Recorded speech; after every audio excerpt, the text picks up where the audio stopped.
कहानी की शुरुआत में हम देखते हैं ली जंग नाम के एक जवान लड़के को। उसे शुरुआत से ही जूडो, कराटे और मार्शल आर्ट्स का काफी ज्यादा शौक रहा। इस वजह से वो ताइक्वांडो में सेकंड लेवल का ब्लैक बेल्ट चैंपियन भी रहा। इन सब चीजों के अलावा वो खाली समय में अपने दोस्तों के साथ मस्ती किया करता। इसके बाद हम ली के पिता को देखते हैं जो एक छोटा सा रेस्टोरेंट चलाते हैं। शाम के समय अपने सारे कामों से फ्री होने के बाद ली अपने पिता की दुकान पर फूड डिलीवरी का काम करता है। ऐसे ही एक रात जब वो फूड डिलीवरी करने के बाद अपने घर लौट रहा था तो उसने देखा कि किसी सुनसान गली में एक पुलिस वाले और एक गुंडे के बीच में लड़ाई चल रही है। पुलिस वाला क्रिमिनल को पकड़ने की कोशिश कर रहा था। ली बिना सोचे समझे उस पुलिस वाले की मदद करने लगा। जब एक टूटी हुई कांच की बोतल से वो क्रिमिनल पुलिस वाले को मारने वाला था तभी ली ने सही समय पर पहुंचकर उसे बचा लिया। हालांकि गुनहगार अभी भी मानने को तैयार नहीं है। तब ली ने उसे एक जबरदस्त लात मार के बेहोश कर दिया।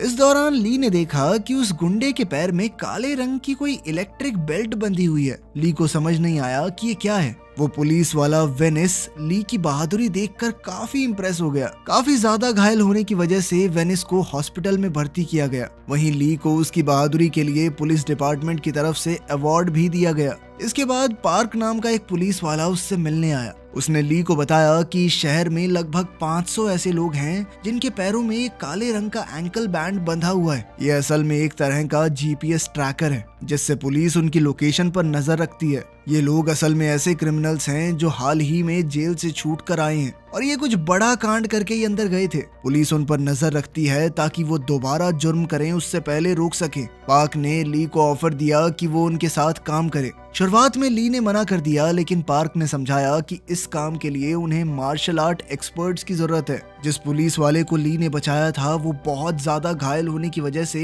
1 महीने तक काम पर नहीं लौट पाएगा। पार्क ने कहा कि जब तक वेनिस नहीं आता तब तक ली उनकी टीम के साथ काम कर सकता है। ली के दोस्तों ने भी कहा कि कर ले भाई, बढ़िया काम है। ली के पिता ने भी इसके लिए उसे इजाजत दे दी।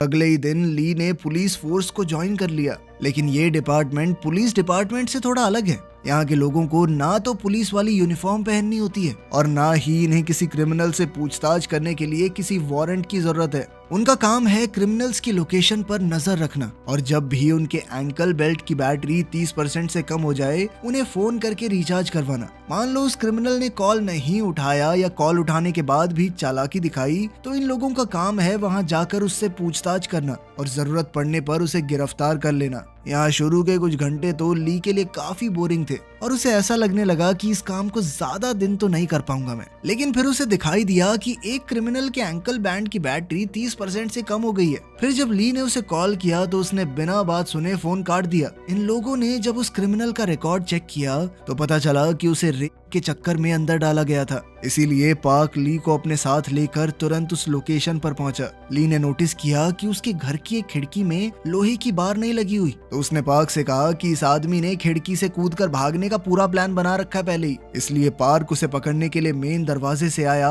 जबकि ली बाहर खड़ा हुआ उसके खिड़की से कूदने का इंतजार ही कर रहा था। वहां पहुंचकर पार्क को पता चला कि ये क्रिमिनल बिल्कुल नहीं सुधरा। वो अभी भी किसी लड़की के साथ जबरदस्ती करने की कोशिश कर रहा था। फिर पार्क से बचने के लिए वो तुरंत ही खिड़की से कूदकर बाहर भागा। लेकिन वहां तो ली उसका पहले से इंतजार कर रहा था। उसने तुरंत ही उसे एक लात मार के अपने कब्जे में ले लिया। यहाँ पार्क भी ली की बहादुरी देखकर काफी खुश हुआ। फिर ये लोग उसे अरेस्ट करके अपने साथ ले गए। इस पूरे प्रोसेस के दौरान ली को महसूस हुआ कि इस काम में मजे के साथ साथ काफी ज्यादा रोमांच भी है और फिर उसने उस लड़की की इज्जत बचाई। उसने सोचा कि इससे अच्छा काम तो हो ही नहीं सकता। इसके 2 दिन बाद ये लोग एक ऐसे क्रिमिनल को पकड़ने गए जिसकी नजर वहां पार्क में खेल रहे छोटे बच्चों पर थी। ली उस घिनौने आदमी को पकड़ने के साथ साथ थोड़ा बहुत पीटना भी चाहता था लेकिन पार्क ने उसे रोकते हुए कहा कि हम ऐसा नहीं कर सकते वरना कल को इन्वेस्टिगेशन के दौरान हमारे ऊपर भी कार्रवाई हो सकती है। ली इस काम में हर रोज कुछ नया सीख रहा था और पार्क भी उसकी बहादुरी से काफी खुश है। फिर उसने ली को ऑफर दिया कि क्या वो आज रात उसके साथ डिनर करेगा।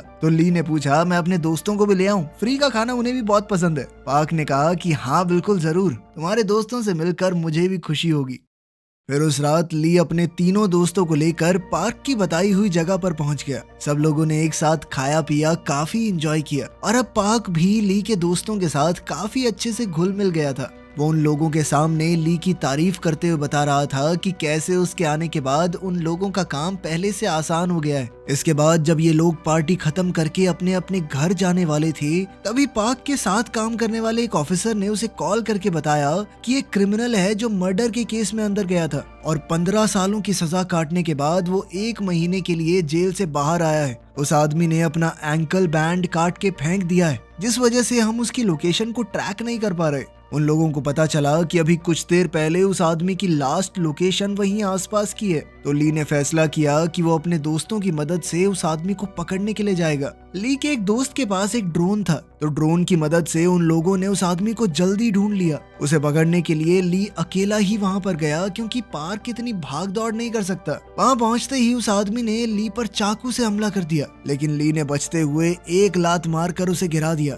लेकिन इससे पहले कि ली उसे गिरफ्तार कर पाता, वो आदमी अपने ही चाकू लगाकर कहने लगा कि दूर हट जाओ वरना कुछ गलत कर दूंगा मैं। अब ली के लिए ये सिचुएशन बिल्कुल नहीं थी। उसे समझ नहीं आ रहा था कि यहाँ क्या करना चाहिए। तो पार्क उसे फोन पर ही गाइड करने लगा कि ऐसी सिचुएशन से कैसे निपटा जाता है। वो आदमी कह रहा था कि मैंने जेल से निकलने के बाद सुधरने की कोशिश की थी, लेकिन जब भी कोई मेरे पैर में वो एंकल बैंड देखता था तो मेरा मजाक उड़ाता था। पार्क सारी बात सुन के ली को कान में बता रहा था कि क्या करना है। ली ने वही बातें दोहराई कि तुम्हें हिम्मत नहीं हारनी चाहिए, तुम्हारे आसपास के लोग क्या कह रहे हैं उस पर ज्यादा ध्यान मत दो, और जितना ज्यादा हो सके खुद को हमेशा सही रास्ते पर रखो। फिर कुछ ही महीनों के अंदर तुम्हारा ये एंकल बैंड भी हटा दिया जाएगा और इसके बाद तुम भी दूसरों की तरह एक आम जिंदगी जी सकोगे। ली की बातें सुनकर उस आदमी को थोड़ी हिम्मत मिली और बात मानकर उसने एंकल बैंड दोबारा पहन लिया। आज उसने सीखा कि सिर्फ जोश से ही नहीं बल्कि होश से भी काम लेना जरूरी है। फिर हमें न्यूज चैनल पर खबर दिखाई जाती है कि डोंगू नाम का एक बहुत खतरनाक अपराधी बहुत जल्द जेल से छूटने वाला है।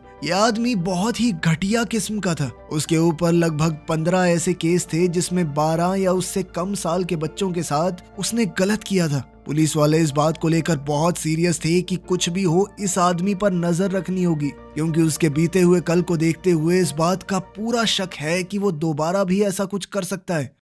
कुछ दिन बाद ली बाजार से गुजर रहा था। उसने रेस्टोरेंट में बैठे हुए एक ऐसे आदमी को देखा जिसके पैरों में वो एंकल ब्रेसलेट लगा हुआ था। वो आदमी जिस तरह से वेट्रेस को छूने की कोशिश कर रहा था, उसे देखते ही ली समझ गया कि इसके इरादे गंदे हैं। इसलिए उसने तुरंत अपने ऑफिस पहुंचकर उस आदमी की हिस्ट्री चेक की और यहाँ उसे पता चला कि यह आदमी बलात्कार के केस में अंदर गया था। चार्जिंग ना होने की वजह से उसका एंकल बैंड भी बंद हो गया था। तो ये सारी बातें यही इशारा कर रही थी कि वो जरूर कोई कांड करने वाला है। फिर ली और पार्क उसी एरिया में पहुंचकर उसे कुछ ऐसी दुकानों में ढूंढने की कोशिश करने लगे जिन दुकानों पर सिर्फ लड़कियां काम करती हैं। वहीं दूसरी तरफ ये क्रिमिनल सबकी नजरों से बचते हुए एक ऐसी नाई की दुकान पर पहुंचा जिसकी ओनर एक औरत थी। इस आदमी ने उसे मार पीट कर काफी हद तक अपने कंट्रोल में ले लिया, लेकिन सही समय पर वहां पहुंचकर ली ने उसे बहुत मारा और इस तरह एक बार फिर से ली ने क्राइम होने से पहले ही रोक दिया। इसके बाद पुलिस वालों के बीच मीटिंग चल रही है कि डोंगू नाम के उस क्रिमिनल पर कौन सी टीम नजर रखेगी। पार्क ने कहा कि हमारी टीम में ली जैसा एक जाबाज आदमी है, तो मैं चाहता हूँ डोंगू की जिम्मेदारी हमारी टीम को मिले। इसके बाद जब ली पार्क से मिला तो उसने बताया कि ये काम मुझे बहुत अच्छा लग रहा है और इसीलिए मैं इस काम को हमेशा के लिए करना चाहता हूँ। पार्क उसकी ये बात सुनकर बहुत खुश हुआ। जल्द ही वो दिन आया जब डोंगू नाम का वो क्रिमिनल जेल से आजाद होने वाला है। तो उससे मिलकर उसके पैरों में वो एंकल बैंड बांधने का पूरा काम करने के लिए ली और पार्क जेल में पहुंचे। उसके पैरों में वो डिवाइस बांधने के बाद पुलिस की एक टीम उसे घर छोड़ने के लिए भी गई। बाहर डोंगू के खिलाफ बहुत खतरनाक प्रदर्शन चल रहा था। लोगों का कहना था कि ऐसे घटिया आदमी को बाहर क्यों निकाल रहे हो, इसे फांसी दे देनी चाहिए। लेकिन फिर भी डोंगू को उसके घर में छोड़कर पुलिस की टीम वहां से चली गई। और अब आने वाले समय में ली और उसकी टीम का सबसे बड़ा चैलेंज होगा डोंगू पर नजर रखना। फिर रात के समय डोंगू का एक पुराना दोस्त छुपते छुपाते उससे मिलने के लिए आया। ये दोनों उस बिल्डिंग की छत पर जाकर बातें करने लगे। इन दोनों की बातें सुनकर साफ पता चल रहा था कि एंकल बैंड के चक्कर में ये दोनों ही पुलिस वालों से बहुत ज्यादा चिढ़े हुए हैं। डोंगू के इस दोस्त का नाम रॉजर है और कुछ साल पहले तक ये दोनों एक ही जेल में बंद हुआ करते थे। फिर उसने डोंगू से पूछा कि उस लेटर में मैंने तुम्हें जो ऑफर दिया था, क्या तुमने उस बारे में सोचा? डोंगू ने कहा कि वो काम मैं करना तो चाहता हूँ, लेकिन इस एंकल बैंड के चक्कर में थोड़ा डर रहा हूँ। लेकिन फिर रॉजर ने कहा कि तुम पुलिस वालों से मत डरो, वो सब हम संभाल लेंगे। इसके 2 दिन बाद ली ने देखा कि डोंगू अपने घर से निकलकर किसी पॉश एरिया की तरफ जा रहा है। जिस बिल्डिंग के अंदर डोंगू घुसा उस बिल्डिंग के अंदर छोटे बच्चों की एक कोचिंग क्लास भी चलती है। इस वजह से ली भी उसका पीछा करते हुए तुरंत उस जगह पर पहुंच गया। डोंगू वहां बेसमेंट में पहुंचकर अपने दोस्त रॉजर और उसके लोगों से मिला और अब पता चला कि वो दोनों किस काम की प्लानिंग कर रहे थे। असल में ये दोनों घिनौने लोग छोटे बच्चों की गलत वीडियोस बनाकर उन्हें डार्क वेब पर डालने का काम करते हैं और इस काम में ये लोग डोंगू को भी अपने साथ मिलाना चाहते हैं। यहाँ पर हर एक वीडियो के लिए डोंगू को काफी मोटी रकम मिलने वाली है और इस तरह का काम करने में उसे वैसे भी मजा ही आता है, शर्म नहीं। तो उसने तुरंत ही उनका ऑफर मान लिया। ली भी उसका पीछा करते हुए यहाँ तक पहुँच चुका था, लेकिन ये लोग जिस गाड़ी के अंदर बैठे हैं उसके शीशे काले हैं, तो बाहर से ली को अंदर का कुछ नहीं दिख रहा, जिस वजह से उसने बस गाड़ी का नंबर नोट किया और वहाँ से चला गया। फिर उसने पार्क को फोन करके बताया कि डोंगू उसे नहीं मिला। तो फिर पार्क ने डोंगू को कॉल करके उससे पूछा कि बताओ इस वक्त तुम कहाँ पर हो। डोंगू ने कहा कि मैं तो कुछ नहीं, यहाँ पे थोड़े नूडल्स खाने के लिए आया था। और इतने में ली उसे ढूंढ पाता उससे पहले ही डोंगू एक थाई रेस्टोरेंट में जाकर बैठ गया। डोंगू ये पहले से जानता था कि उस पर नजर रखी जा रही है, इसलिए इस बार वो पुलिस वालों को चकमा देने में कामयाब रहा। अगले सीन में हम ली और पार्क को उनके ऑफिस में बैठा देखते हैं। ली ने कहा कि डोंगू के घर के आसपास भी कुछ थाई रेस्टोरेंट्स हैं, आखिर में नूडल खाने के लिए वो इतनी दूर क्यों गया। मतलब साफ था कि उस बिल्डिंग के अंदर जाने के पीछे कोई तो वजह रही होगी। इसके बाद वो घायल पुलिस वाला जिसकी शुरुआत में ली ने जान बचाई थी, अब हॉस्पिटल से डिस्चार्ज होकर वापस आ गया। उसने ली को अपनी जान बचाने के लिए शुक्रिया कहा और साथ ही उसे तोहफे के तौर पर ग्लव्स दिए। वेनिस के ठीक होकर लौटने के बाद इनकी टीम अब और ज्यादा मजबूत हो गई। अगले दिन एक 10-11 साल की छोटी बच्ची को खेलते समय किसी ने किडनैप कर लिया और वहीं दूसरी तरफ डोंगू के दोस्त रॉजर ने उसे वो जगह दिखाई जहां पर वो लोग वीडियो शूट करने वाले हैं। उन पर पुलिस वालों ने अपनी नजरें गड़ाई हुई थी। ऐसे ही एक रात जब डोंगू अपने घर से निकलकर कहीं जा रहा था तो ली भी चुपके से उसका पीछा करने लगा। वहीं दूसरी तरफ पुलिस वालों को एक ऐसे क्रिमिनल के बारे में पता चला जिसने कुछ घंटे पहले अपनी लोकेशन बदली है और उसके एंकल बैंड की बैटरी भी 30% से कम है। वेनिस ने उससे पूछताछ करने के लिए कॉल की, लेकिन उस आदमी ने उसकी किसी भी बात का सीधा जवाब नहीं दिया और कुछ आलतू फालतू बातें बोल के फोन भी काट दिया। तो अब उस आदमी का पीछा करते हुए पार्क और वेनिस उसकी लोकेशन पर पहुंचे, लेकिन ये सब इन गैंगस्टर्स का बिछाया हुआ एक जाल था। वो क्रिमिनल अपने साथ बहुत सारे गुंडों को लेकर आया था और फिर इन लोगों के बीच में जबरदस्त लड़ाई छिड़ गई। वहीं दूसरी तरफ हम देखते हैं कि डोंगू ने भी ली को फंसाने के लिए एक जबरदस्त जाल बिछाया था और डोंगू का पीछा करते हुए ली उस जाल में फंस भी गया। रॉजर के बहुत सारे गुंडे वहां ली को खत्म करने के लिए पहले से मौजूद थे, जिसके बाद डोंगू फटाफट वहां से निकल गया। वैसे तो ये गुंडे बहुत ज्यादा थे, लेकिन ली का लड़ने का तजुर्बा भी कुछ कम नहीं था। वो सब मिलकर भी ली का कुछ खास बिगाड़ नहीं पाए।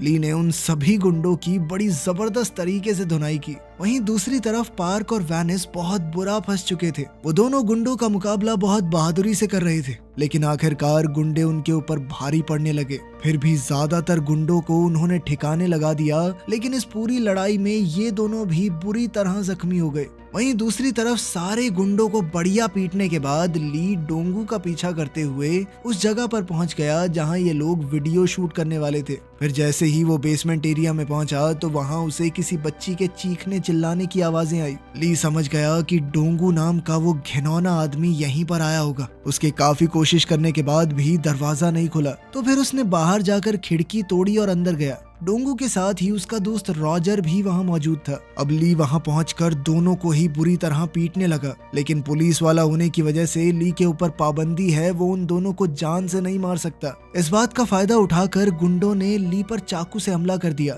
इन दोनों से लड़ते हुए ली भी बुरी तरह से घायल हो चुका था। इसी बीच सही मौका देखकर रॉजर तो वहां से भाग गया, लेकिन डोंगू अभी भी लड़की की तरफ बढ़ने की कोशिश कर रहा था। ली ने उसे बहुत मारा, लेकिन उसने भी चाकू से हमला करके उसे घायल कर दिया। इसी बीच यहाँ पुलिस के आने का सायरन बजने लगा तो डोंगू भी अपनी जान बचाकर भागा। ली ने अपनी जान दांव पर लगाकर उस बच्ची को तो बचा लिया, लेकिन बहुत ज्यादा घायल होने की वजह से उसे आने वाले कुछ दिन हॉस्पिटल में ही गुजारने पड़े। ली के पिता उसकी ये हालत देखकर बहुत दुखी हुए। उन्हें लगने लगा कि काश मैं अपने बेटे को ये नौकरी करने के लिए हाँ ही ना करता।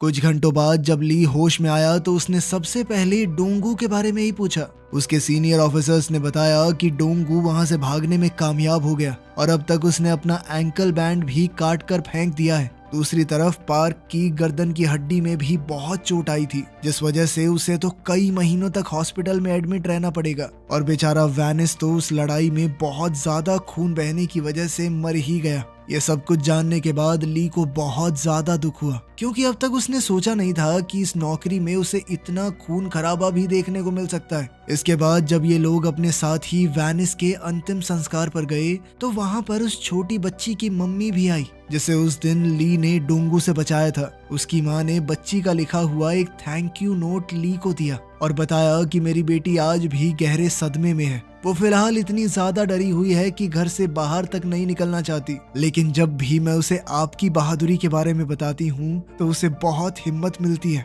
ये सब सुनकर ली बहुत इमोशनल हो गया और सोचने लगा कि आखिर उस छोटी सी बच्ची की क्या गलती थी। उसको तो शायद यही लगता होगा कि पूरी दुनिया में लोगों का दिल उतना ही साफ है जितना उसका खुद का था। इसके बाद जब ली पार्क से मिलने आया तो उसने ली से कहा कि तुम इस मामले से दूर रहो, क्योंकि अब ये मामला क्राइम ब्रांच संभालेगी, वही सब कुछ देखेंगे अब। लेकिन ली फैसला कर चुका था कि वो अपने दोस्तों के साथ मिलकर डोंगू को खुद पकड़ेगा और उस घिनौने आदमी को पकड़ने के लिए उसके दोस्त भी तुरंत राजी हो गए। ली को उस गाड़ी का नंबर अभी तक याद है जो उस दिन उसे डोंगू का पीछा करते हुए बेसमेंट में मिली थी। व्हीकल नंबर से इन लोगों ने उस आदमी और उसके घर का एड्रेस भी पता कर लिया। फिर इन चारों ने वहां पहुंचकर उसे कब्जे में ले लिया। इसके बाद जब ली के एक दोस्त ने उसका कंप्यूटर खोला तो देखा कि वहां पर छोटे बच्चों के काफी सारे वीडियोस थे। ये देखते ही ली के साथ साथ उसके दोस्तों का भी गुस्सा बहुत ज्यादा बढ़ गया। इसी गुस्से में ली ने उस आदमी की आंखों में ट्रिमर मार के उसे घायल कर दिया। अपनी जान बचाने के लिए इस आदमी ने उन्हें डोंगू का पता बता दिया। फिर उन सब ने उस आदमी को गिरफ्तार करवाने के लिए पुलिस को कॉल किया। अब वो डोंगू को और ज्यादा खुला नहीं छोड़ना चाहते। उन्होंने फैसला कर लिया कि आज रात ही उसे पकड़ेंगे। अब वो अपने आखिरी मिशन के लिए निकल ही रहे थे, लेकिन तभी ली के पिता ने उन्हें रोकते हुए कहा कि इस काम में बहुत खतरा है और मैं नहीं चाहता कि तुम अब आगे इस तरह का काम करो। इस पर ली ने अपने पिता को समझाया कि वो इंसान जानवरों से भी बदतर है, इसलिए अगर हमने उसे जल्द से जल्द नहीं पकड़ा तो वो इस तरह के क्राइम आगे भी करता रहेगा और अगर बाकियों की तरह हम भी सिर्फ अपना अपना सोचकर जीने लगे तो ऐसे ही क्राइम बढ़ता रहेगा सोसाइटी में। ली के पिता ने भी इस बात को समझा कि उनका बेटा बहुत समझदार हो चुका है और अब वो डोंगू को खत्म किए बिना रुकने वाला नहीं है। इसके बाद चारों दोस्त उस एरिया में पहुंचे जहां डोंगू इस समय रुका हुआ था। वो एक एक करके वहां के सारे होटलों में उसे ढूंढने लगे। इसी दौरान ली के एक दोस्त को डोंगू की लोकेशन का पता लगा। वहाँ काफी सारी खाने की प्लेट्स और दारू की बोतलें देखकर वो समझ गया कि डोंगू अकेला तो नहीं है, उसके साथ यहाँ काफी लोग होंगे। डोंगू के साथ ही उसका दोस्त रॉजर भी यहाँ पर था और इस एरिया के काफी सारे गुंडे भी इस वक्त वहीं मौजूद थे। ली ने अपने दोस्त को वहाँ से हटकर एक सेफ जगह पर जाने को कहा। फिर इसके बाद वो अकेला ही उन सारे लोगों से भिड़ गया। इधर ली के दोस्त अपने ड्रोन से इस पूरी फाइट पर नजर बनाए हुए थे। काफी सारे होने के बावजूद भी ये गुंडे ली का मुकाबला नहीं कर पाए। ली के सर पर खून सवार था। उसने एक एक करके सबकी बढ़िया धुनाई की। अब बाकी गुंडों ने मिलकर ली का ध्यान भटकाया तो इस मौके का फायदा उठाकर डोंगू वहां से भाग लिया, लेकिन ली के दोस्त अपने ड्रोन कैमरा से डोंगू का पीछा करते रहे। कुछ ही मिनटों में ली ने उन सबको सबक सिखा दिया और अब वो अपने आखिरी टारगेट डोंगू को पकड़ने के लिए उसके पीछे गया। ली इस वक्त अपने दोस्तों के साथ कॉल पर कनेक्टेड था और वो कैमरा में देखकर डोंगू की लोकेशन उसे बिल्कुल सही बता रहे थे। फिर एक जगह पहुंचकर ली ने उसे पकड़ ही लिया और इसके बाद दोनों के बीच में जबरदस्त लड़ाई शुरू हो गई। ली का मुकाबला करते हुए ये साफ हो गया कि डोंगू भी कोई कच्चा खिलाड़ी नहीं है। ली को भी इस लड़ाई में बहुत मार पड़ी। फिर एक समय ऐसा आया जब डोंगू ने ली को लगभग हरा ही दिया था, लेकिन ली के दोस्तों ने ड्रोन की मदद से डोंगू को घायल कर दिया और वहीं ली को उस छोटी बच्ची के बारे में याद करके बहुत ज्यादा गुस्सा आ गया। वो इस बार उठा तो उसने डोंगू को बहुत बुरी तरह मार मार के बेहोश कर दिया। डोंगू के अंदर अब बिल्कुल भी लड़ने या भागने की हिम्मत नहीं थी। फिर ली उसे हथकड़ियां पहनाकर अपने साथ ले गया। आखिर में ली को उसकी बहादुरी के लिए सम्मानित किया गया और उसे बधाई देने के लिए वो बच्ची भी घर से निकल कर आई। अब बच्ची काफी हद तक उस सदमे से बाहर आ चुकी है और उसका चेहरा फिर से खुशी से भर गया था। ली समझ गया कि उसे दुनिया में सिर्फ यही काम करना है, कोई और चीज उसे ये खुशी नहीं दे सकती। वीडियो पसंद आई तो लाइक कर देना, चैनल को सब्सक्राइब कर लेना। मिलते हैं अगली वीडियो में।